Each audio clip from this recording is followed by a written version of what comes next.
જય ગુરુદેવ. જય ગુરુદેવ બાપુ, જય ગુરુદેવ. જય ગુરુદેવ. બાપુ, હાજી બોલો. ગંગા સતી માની એક વાણી છે, હા. મેળા ને મંડપ તો એ તો અધુરિયાનું કામ. તો બાપુ એ અધુરિયા કોણ છે? મંડપને મેળા કરે એ અધુરિયાનું કામ છે. હા તો અધુરિયા કોણ છે એમ? હા. સારું, તો ધ્યાનથી સાંભળજો. ભલે ભલે બાપુ. ભગત, આ તમે છે ને છેલ્લી લાઈન બોલ્યા છો, બરાબર? શરૂઆતમાં આ વાણીની જે શરૂઆત છે તે શરૂઆતમાં માતા ગંગા સતી પાનબાઈ માતાને કહે છે. પાનબાઈ માતાને ભક્તિ ભજન બતાવે છે અને પાનબાઈ માતાને જે ભક્તિ ભજન બતાવ્યું એમાં અભ્યાસ કરવાનું કહે છે કે મેં તમને જે ભજન ભક્તિ બતાવી એનો અભ્યાસ કરો કે પાનભાઈ કહે છે. અભ્યાસ જાગ્યા પછી બહુ ભમવું નહીં, ન રહેવું ભેદવાદીની સાથ. હવે અભ્યાસ જાગી જાય ભક્તિ ભજનનો તમને, પછી ન રહેવું ભેદવાદીની સાથ, નહીતર તમારા ભજનમાં ભંગ પાડી દે. જે ભેદવાદી હશે ને, એમ ભેદવાદી કોને કીધા છે? જે મતભેદ ઊભો કરતા હોય છે. એક કહે મારો ગુરુ મોટો, બીજો કહે મારો ગુરુ મોટો, એક કહે અમારો ફલાણો ધર્મ, બીજો કહે અમારો ફલાણો ધર્મ. તો એ આત્મ પરમાત્મ શબ્દના ધર્મને ભૂલી, માનવ ધર્મને ભૂલી અને પંથાપંથીઓમાં, વાળાવાળીઓમાં, ધર્માધર્મીમાં ફસાઈ ગયા. આ બધા ભેદવાદી કહેવાય કે અમે જ મહાન, અમે જ મુક્તિદાતા, બીજા સંતોની કાપતી કરવી, બીજા સંતોની ઈર્ષાનિંદા કરવી, બીજા સંતોને નીચા દેખાડવા, એ ભેદવાદી છે. તેવા ભેદવાદીની સાથે ન રહેવું, તેમજ તેનો સંગત પણ કરવી નહીં, નહીતર ગયા તમે પણ. અને કાયમ રહેવું એકાંતમાં ને માથે સદગુરુનો હાથ રહે. કાયમ એકાંતમાં રહેવું કેમ? ટોળા ભેગા નહીં કરવાના. કાયમ એકાંતમાં રહીને માથે સદગુરુનો હાથ રહે. એકાંતમાં અલખને આરાધવા. એકાંત મતલબ જ્યાં બહુ કોલાહલ ન હોય, શાંત વાતાવરણ હોય, તમે એકાંતમાં ભક્તિ ભજન કરો. એકાંતનો બીજો અર્થ છે એક સિવાય બધાનો અંત લાવી દો. એક જ ભક્તિ મેં તમને જે બતાવી એ ભક્તિ સિવાય, આત્મ પરમાત્મ શબ્દની ભક્તિ સિવાય બાકી બધાનો અંત લાવી દો. એને એકાંત કહેવાય. એકનું જ ધ્યાન ધરો એનું, મેં તમને જે બતાવ્યું. માથે સદગુરુનો હાથ રહે. પછી તમારી સુરતાની ઉપર સતગુરુ આત્મ પરમાત્મ શબ્દનો હાથ પડી જશે. માતા ગંગા સતી એમ નથી કીધું કે હું તમારો ગુરુ, માથે સદગુરુનો હાથ રહે. કેટલા મહાન કહેવાય માતા ગંગા સતી. 52 ભજનો, 52 વાણીઓમાં પાનબાઈ માતાને પૂર્ણ કર્યા અને ઉપદેશ આપીને મુક્તિ મોક્ષ અપાવી દીધો. પોતાની સુરતા દ્વારા બ્રહ્મના દર્શન કેમ કરાવવા, આત્મરૂપી બ્રહ્મના, એ પણ લાઈન આપી દીધી. છતાંય પણ એક પણ જગ્યાએ માતા ગંગા સતી એવું ક્યાંય કીધું જ નથી કે પાનભાઈ તમે મારા શિષ્ય છો, હું તમારો ગુરુ છું. કોઈ દી અહંકાર નથી કર્યો. 52 વાણીઓમાં ક્યાંય પણ એવો ઉલ્લેખ નથી આવતો કે માતા ગંગા સતી એવું કીધું હોય પાનભાઈને કે હું તમારો ગુરુ છું. ગુરુ હોવા છતાં કોઈ દિવસ નથી કીધું. વિચાર, આને કહેવાય મહાન સાધ્વી સંત. વાહ.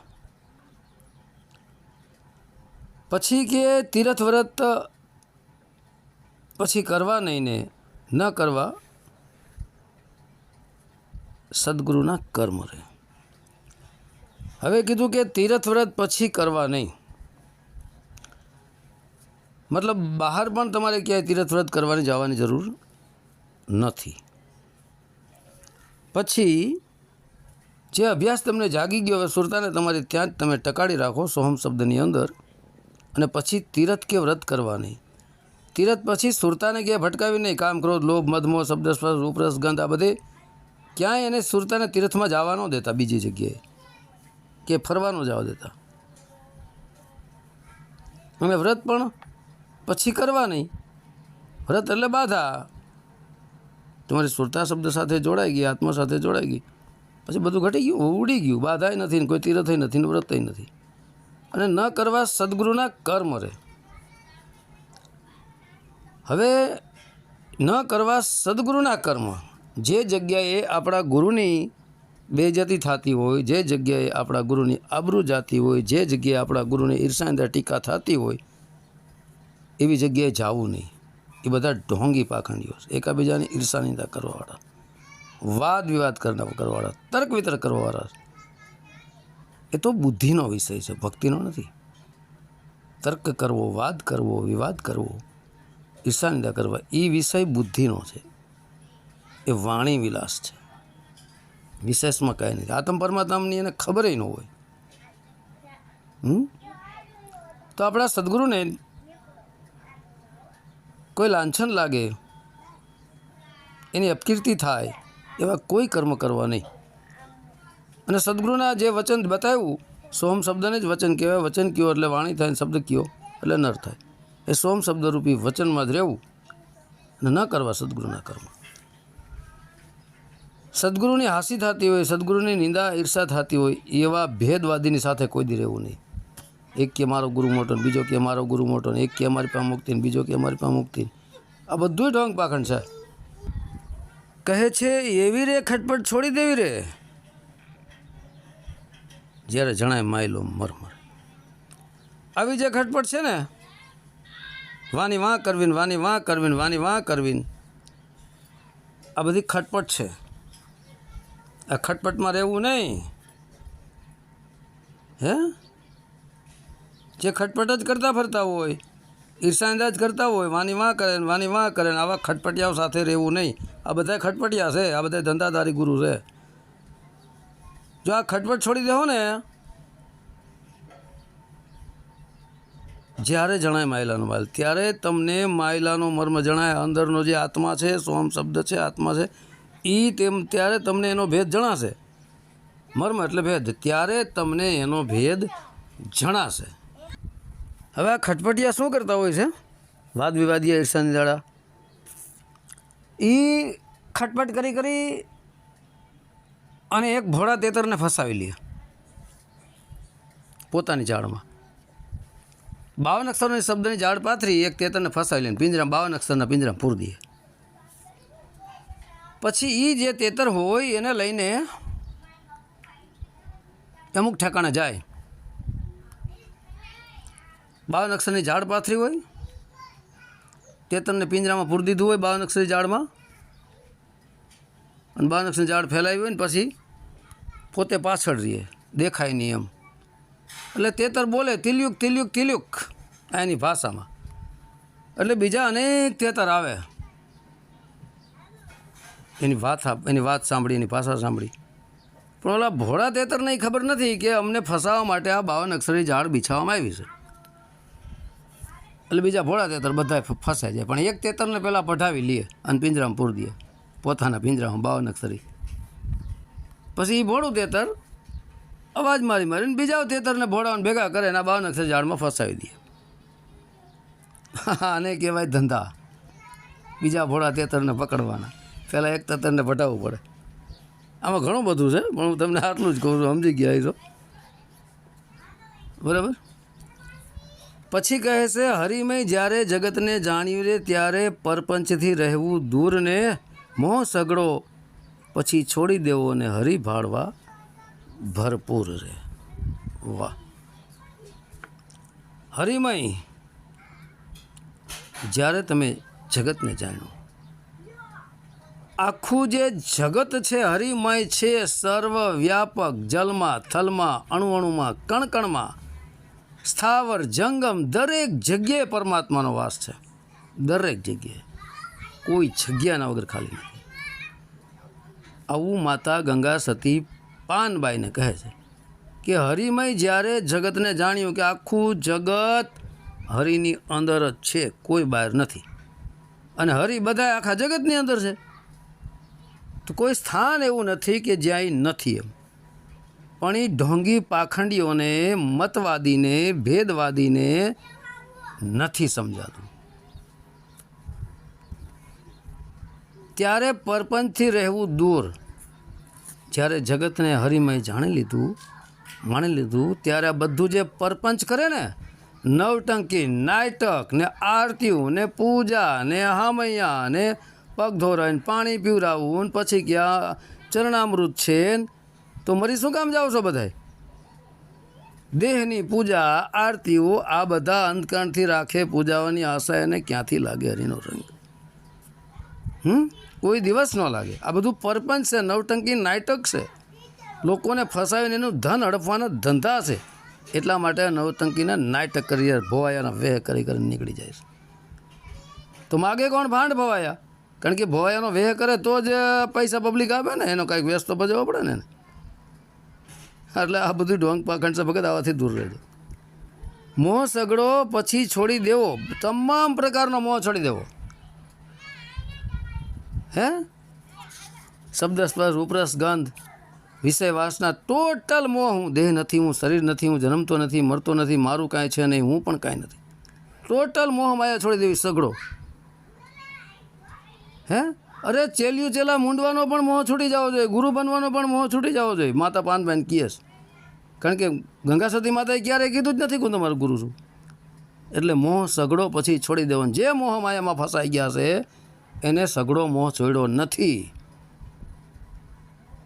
એટલે એ હરિ ભરપૂર ભાળી ન શકે, પ્રપંચમાં હોય. મોહ સગડો પછી છોડી દેવો ને હરિ ભાળવા ભરપૂર. પછી હરિ ભાળવા ભરપૂર, બધી જગ્યાએ હરિ છે ભરપૂર, ઠાસો ઠાસ ભરેલા છે. પણ અજ્ઞાની, વિવેકહીન, મૂર્ખોને દેખાતું નથી. હે આવું છે ભગત. બધી જગ્યાએ છે પરમાત્મા, નથી એમ નથી, બધી જગ્યાએ. પણ જેની આંખો આડા પાપના પડદા લાગેલા હોય, મોહ માયાના પડદા લાગેલા હોય, એને સર્વત્ર પરમાત્મા નથી દેખાતો. હવે તમારી વાણી આવે છે, પછી કે મંડપને મેળા કરવા નહીં. એ તો છે અધૂરિયાના કામ. જે મંડપને મેળા કરે ને, ટોળા ભેગા કરે, મોટો ઉત્સવ રાખે, ફંક્શન રાખે, ચેલિયું ચેલાને ભેગા કરે, મંડપ કરે, મેળા કરે, ને એમાં નવા નવા ભોળા પારોડાને ફસાવે, એ બધા અધૂરિયા છે, અધૂરિયાનું કામ છે. જો પૂરા હોય તો એ મંડપ મેળાને છૂટી જાય. પછી એને મંડપ મેળા કરવા નહીં. મંડપ મેળા કરે ને બધા અધૂરિયા કીધા પાનબાઈમાં, ગંગા સતીમાં થાય. કારણ કે મંડપ મેળા કરવાનો અર્થ શું છે? ધન કમાવું, પૈસા કમાવા. મંડપને મેળા કરવા જાજા પૈસા ભેગા થાય, ફંક્શન કરે, ચેલિયું ચેલા ભેગા કરે, નવા ભોળા પારોડાને ફસાવે ને પછી એના પૈસા હડફે ને જલસા કરે. બીજું કાંઈ બધું ઢોંગ પાખંડ છે. એ તો છે અધૂરિયાના કામ. અહીંયા ગંગા સતીમાં પાનબાઈને કહે છે કે જે મંડપને મેળા કરતા ફરે છે, ઠેર ઠેર, દેશ વિદેશમાં, ગામે ગામે ફરીને, તાલુકે તાલુકે ફરીને, શહેરે શહેરે ફરીને, રાજ્યો રાજ્યોમાં ફરીને જે મંડપ મેળા કરતા ફરે ને, ધન દોલત માટે કરે છે, બધા અધૂરિયા કીધા. તો હવે હે પૂરા કોણ કેવા? આ તો બધા અધૂરિયા કીધા. મંડપને મેળા જે કરતા ફરે છે તો અધૂરિયા થયા. તો પૂરા કોણ કહેવાય?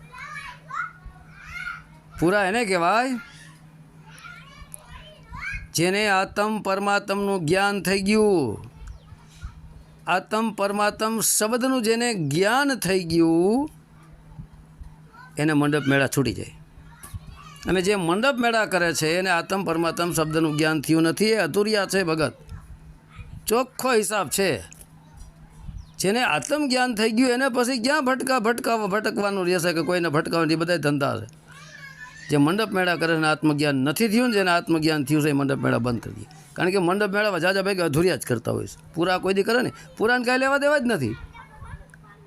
જેને આત્મ પરમાત્મ શબ્દનું જ્ઞાન થઈ ગયું, સ્વયં પરમપિતા પરમાત્મા જેને પ્રાપ્ત કરી લીધા, એને શું મંડપને મેળા કરવાની જરૂર છે? આપ મુવા ડૂબ ગઈ દુનિયા. અને મંડપને મેળા કરે બધા ધંધા છે ભગત. આ નક્કી કરજો, ફસાતા નહીં આમાં. આ બધી ઝાડ બિછાવવામાં આવી છે. હું ઘણી વાર નથી કહેતો કે 52 અક્ષરી શબ્દોની ઝાડ બિછાવે, પાથરે ને એમાં મુક્તિ મોક્ષના દાણા નાખે ને ભોળા કબૂતરને ફસાવી લે, પછી એનું ધન લૂંટે, એનો ઉપયોગ કરે, આખી જિંદગીનું શોષણ કર્યા કરે. તો અધૂરિયા છે એ જ મંડપ મેળા કરે. જે પૂરા છે, આત્મ પરમાત્મ શબ્દ જે ઓળખી ગયા છે એને પૂરા કહેવાય. એ પછી મંડપ મેળા નથી કરતા. ગંગા સતી એમ જ બોલ્યા રે, જો ભાળવા હોય પરિપૂર્ણ રામ રે. જો ભાળવા હોય ને પરિપૂર્ણ રામ, તો આ મંડપને મેળા બંધ કરી દેજો, નકર નહીં ભાળી શકો. એ તો બધા અધૂરિયાનું કામ છે. પણ તમને મેં જે ભક્તિ ભજન બતાવી છે એમાં રહ્યો. ગંગા સતી એમ જ બોલી, આવી રીતે ગંગા સતી માતા કહે છે કે જો ભાળવા હોય ને પરિપૂર્ણ રામ, પરિપૂર્ણ રામ પરમાત્મ રામને જો ભાળવા હોય ને પોતાની સુરતા દ્વારા, તો આ બધું પૂરું કરી દો. પરિપૂર્ણ એક જ રામ પરમાત્મા છે. પરિપૂર્ણ ગુરુ એ જ છે, પરમપિતા પરમાત્મા પરિપૂર્ણ ગુરુ એ જ છે, બાકી બધા અધૂરિયા. પરિપૂર્ણ ગુરુ એ રામ છે, બાકી બધા અધૂરિયા. જો ભાળવા હોય ને પરિપૂર્ણ રામ, તો આ બધું જે મેં કીધું ને કાઢવું પડશે. માતા ગંગા સતી પાનબાઈને કહે છે. તો ભગત, તમે કીધું કે અધૂરિયા કોણ છે? તો અધૂરિયા એ છે જેને આત્મા પરમાત્માનો શબ્દનો ઓળખાણ નથી થયો. એ મંડપને મેળા કરતા ફરે ઠાર ઠાર અને લોકોને ભ્રમિત કરી એના પૈસા લૂંટે, વિશેષમાં બીજું કાંઈ નથી. અને વિવેકહીન બુદ્ધિહીન જે હોય એ ફસાઈ જાય. તો હવે માતા ગંગા સતીની જય, માતા પાનબાઈની જય, ઘરસિંહ બાપુની જય, સમઢિયાળા ધામની જય, સત્ય સનાતન ધર્મની જય.